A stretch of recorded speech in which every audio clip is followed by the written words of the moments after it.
Welcome back to Steel City Sports. So today we're continuing our divisional round coverage of the NFL playoffs. I already made a video talking about the Texans-Ravens game. If you want to see my thoughts on that matchup, there will be a link in the description to the divisional round playlist. So go check that out if you'd like to. But today we're talking Packers-Niners. Interesting matchup. I mean, this continues, like we said in that Ravens-Texans game, like the spread for that's 9. The spread for this game is 9.5. And it's just crazy to me that we're in the second round of the playoffs and we're still seeing these monstrous spreads because usually playoff games are very close, or at least they're supposed to be. I mean, wild card weekend, there was a lot of blowouts, but usually when you get to the final 8 teams, there really shouldn't be big blowouts like this. So I am kind of surprised that these spreads are so massive. This one I think does make a lot more sense than the Ravens-Texans game. For the simple fact that the Packers are the 7th seed. They kind of squeaked into the playoffs. This is what I think the biggest difference between the Niners and the Cowboys for the Packers is, because the 49ers to me, and I know that this is kind of a controversial take, but the 49ers to me have the best head coach in the NFL in Kyle Shanahan. I get a lot of people say it's Andy Reid, but he has Patrick effing Mahomes. You look at what Kyle Shanahan has done with the quarterbacks that he's had over the past couple of years. Jimmy Garoppolo is a backup level quarterback, and in Kyle Shanahan's system took them to a Super Bowl and was really good, and especially in the big games, Jimmy G actually looked pretty good in this system. Brock Purdy was Mr. Irrelevant. He was the last pick in the draft, and a lot of people had him as the MVP not that long ago. So Kyle Shanahan, to me, for what he's able to do in elevating quarterbacks, like he could make you or me a functioning level quarterback, it seems, just for his ability to find these guys and the roster that he has assembled here. I think that this is the biggest difference for the Packers, is they're now playing a completely different level of coach, because the Packers defense all year has been kind of their big thing that the Packers fans have been complaining about. And a lot of them wanted Joe Barry to be gone, defensive coordinator Joe Barry for the Packers. A lot of them wanted him fired. I don't know if that's still going to happen now, just for the simple fact you look at what they did against Dallas, and especially if they win this game, which I don't think is going to happen. But if they were to, like Mike McCarthy, being an offensive mind, should be able to exploit the Packers' weak defense, but he wasn't, because I don't think he's a very good coach. So now that you're playing a guy who I consider the best in the league, I think he's going to be perfect at just exploiting and exposing that Packers defense. That defense for Green Bay is not going to look anywhere near as good as it did against Dallas, because you're just playing a different style of team, very run-centric team. Dallas struggled running the ball. Dallas had 0 pass yards in the entire first quarter. That's not going to happen with this team. There's playmakers everywhere. Brock Purdy, I think, is on probably the same level as Dak Prescott. Obviously, we don't have as big a sample size with Dak, but Brock Purdy in big games has been a lot better than Dak Prescott, so I would trust him more in a playoff game than Dak. Will he turn out to prove that? It remains to be seen. I mean, this is the biggest game of Brock Purdy's career.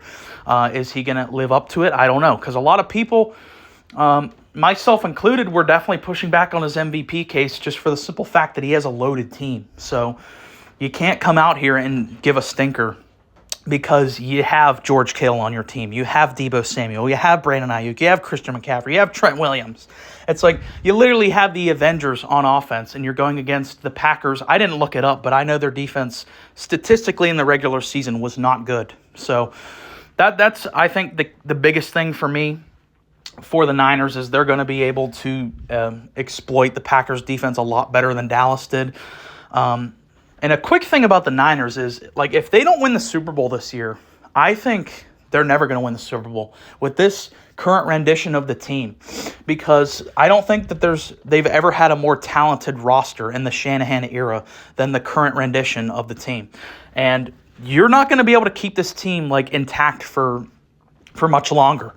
And like I said earlier, like the amount of talent and Hall of Fame level players on this team, if they don't get it done, it's like, what the hell happened? Like, George Kittle is going to get Hall of Fame votes. Deebo Samuel, if he keeps playing like this for another couple years, he's going to get Hall of Fame votes. Brandon Ayuk is a very high-end Pro Bowl level player. Christian McCaffrey is going to be a Hall of Famer. Trent Williams is going to be a Hall of Famer. Fred Warner is going to be a Hall of Famer.